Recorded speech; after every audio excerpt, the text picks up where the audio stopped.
오늘 주백선교회 큐티 본문은 잠언 15장 13절에서 15절까지의 말씀입니다. 마음의 즐거움은 얼굴을 빛나게 하여도 마음의 근심은 심령을 상하게 하느니라. 명철한 자의 마음은 지식을 요구하고 미련한 자의 입은 미련한 것을 즐기느니라. 고난받는 자는 그날이 다 험악하나 마음이 즐거운 자는 항상 잔치하느니라. 오늘 본문의 말씀을 통해서 우리가 생각해 봐야 할 주제는 지혜자의 마음은 어떤 마음인가 입니다. 사람의 마음은 생각과 감정의 중심이고 의지와 양심의 중심이라고 부릅니다.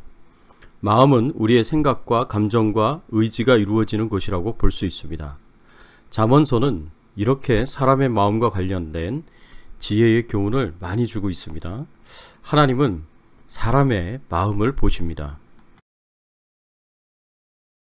사무엘 선지자가 다윗을 찾아왔을 때 한 말이 있습니다. 사무엘상 16장 7절의 말씀에 보면 내가 보는 것은 사람과 같지 아니하니 사람은 외모를 보거니와 나 여호와는 중심을 보느니라 하시더라. 사람은 외모를 보지만 하나님은 중심을 보신다고 하셨습니다. 하나님이 사람의 중심을 보신다는 것은 그 사람의 깊은 생각, 감정, 그리고 의도들을 모두 보시고 아신다는 말씀입니다. 오늘 본문은 하나님께서 그 사람들의 마음을 들여다보실 때에 어떤 것을 보시는지를 기록하고 있습니다. 지혜자의 마음은 어떤 마음입니까? 지혜자의 마음은 고난 중에도 항상 즐거운 마음이다 라고 우리가 생각해 볼 수 있습니다. 오늘 본문 13절의 말씀에 보면 마음의 즐거움은 얼굴을 빛나게 하여도 마음의 근심은 심령을 상하게 하느니라 라고 하였습니다. 사람의 얼굴은 마음의 표정입니다. 우리는 얼굴에 수많은 표정을 가지고 있습니다. 얼굴의 표정의 최고의 권위자인 폴 에크먼은 사람들이 얼굴을 지을 수 있는 표정의 숫자는 1만 개가 넘는다고 합니다. 이렇게나 많은 얼굴의 표정들을 우리가 매일 짓고 살아가고 있습니다. 기쁘고 즐겁고 행복하고 슬프고 낙심되고 걱정되고 아픈 표정들 등등 수없이 많은 표정들을 우리는 지으면서 살고 있습니다. 그런데 이런 얼굴의 표정은 사실 마음의 표정의 반영입니다. 마음의 표정이 얼굴의 표정으로 나타나는 것입니다.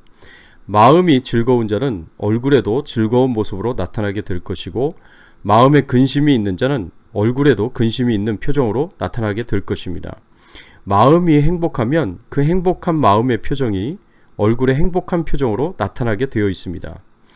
캘리포니아 로마린다 의과대학의 신경정신면역학의 리버크 교수는 재미있는 코미디 영화를 보고 난 이후에 12시간이 지나도 면역세포가 활성화되고 또 증가가 된다고 그렇게 보고했습니다. 그리고 일본에서 한 임상실험 결과로 웃음은 아토피 피부염과 같은 알러지를 치료하기도 한다고 합니다. 그래서 웃음은 인간이 오래전부터 가지고 있는 자연 회복약이다 라고 생각합니다. 반면에 마음의 근심은 심령을 상하게 한다고 하였습니다. 여기서 심령은 히브리어로 루하흐인데 영혼을 가리킵니다. 마음속에 있는 근심은 우리의 심령을 상하게 하고 영혼을 상하게 합니다. 이것은 곧 우리의 몸 전체를 상하게 하는 원인이 됩니다. 사랑하는 성도 여러분, 의학 보고에 의하면 평균 연령 3살에서 5살의 어린아이들은 하루에 250번에서 300번 웃는다고 합니다. 그런데 평균 연령 30세에서 35세의 나이의 사람들은 하루에 15번 정도 웃는다고 합니다. 우리가 나이가 들수록 우리는 점점 더 심각해지고 웃음을 잃어갑니다. 부디 마음을 즐겁게 기쁘게 잘 관리하여서 행복하게 사실 뿐 아니라 하나님이 기뻐하시는 가치 있는 삶을 살아가시기를 예수 그리스도의 이름으로 축원합니다. 또 지혜로운 마음은 고난 중에도 기쁘고 즐겁고 행복합니다. 오늘 본문 15절의 말씀에 보면 고난받는 자는 그날이 다 험악하나 마음이 즐거운 자는 항상 잔치하느니라 라고 그렇게 말씀하고 있습니다. 여기서 고난받는 자는 고난당하는 자로도 해석할 수 있고 가난한 자로도 해석할 수 있습니다. 만일 가난한 자로 해석한다면 이 말씀은 가난하여 불행한 자와 가난하여도 행복한 자를 대조하여 교훈하는 것으로 이해할 수 있습니다. 이 말씀은 가난해도 얼마든지 행복할 수 있다는 것을 가르쳐 줍니다. 그 차이는 마음의 태도입니다. 어떤 사람이 이렇게 말했습니다. 부는 불편함을 조금 더 편리함으로 바꾸어 줄 뿐이다 라고 하였습니다. 재물이 있고 없음이 행복을 결정하는 조건이 아니라는 말입니다. 가난해도 얼마든지 행복할 수 있다는 말씀입니다.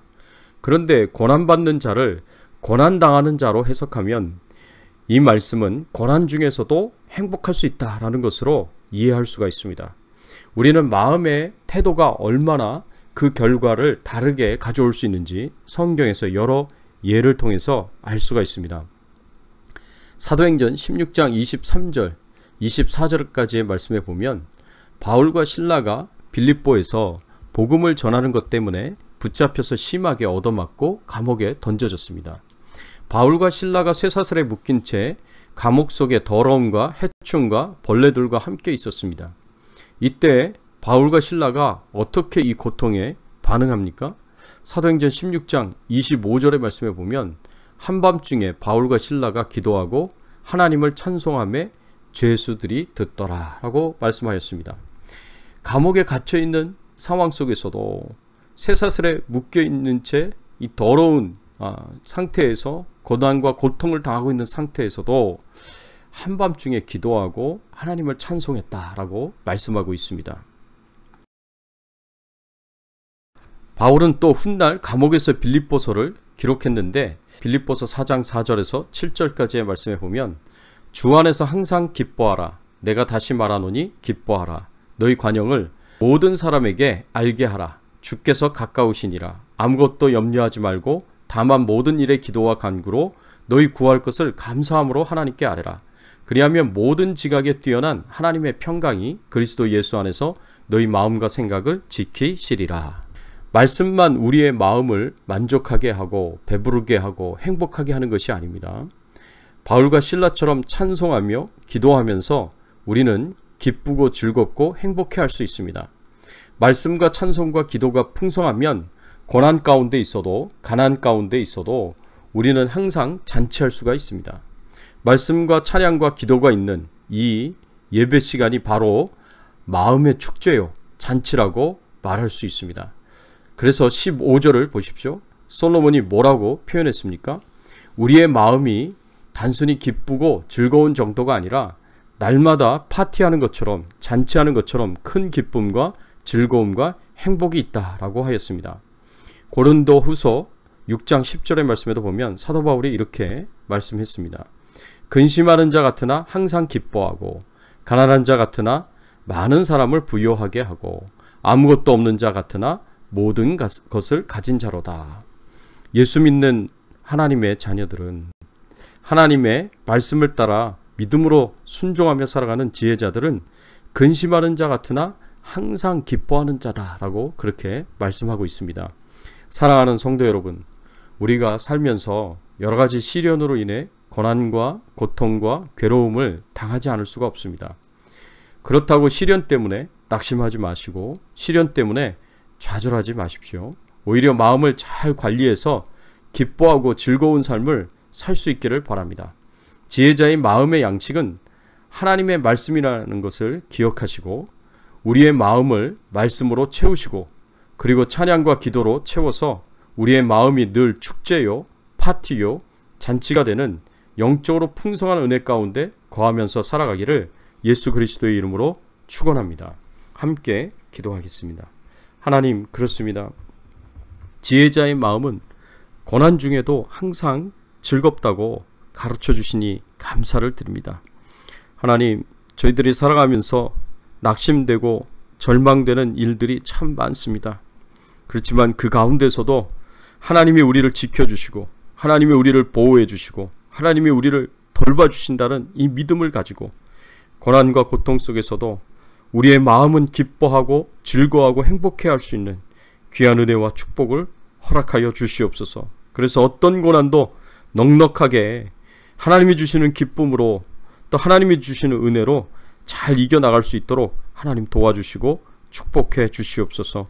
우리의 삶을 돌봐주시고 우리가 기도하는 모든 제목들의 응답을 주시고 우리의 건강을 지켜보호하여 주시고 코로나19 바이러스로부터 안전하게 하시고 생업을 축복하시고 필요한 모든 것을 채워주시고 공급해 주시기를 간절히 바라옵고 소원하오며 예수 그리스도의 이름으로 기도드리옵나이다.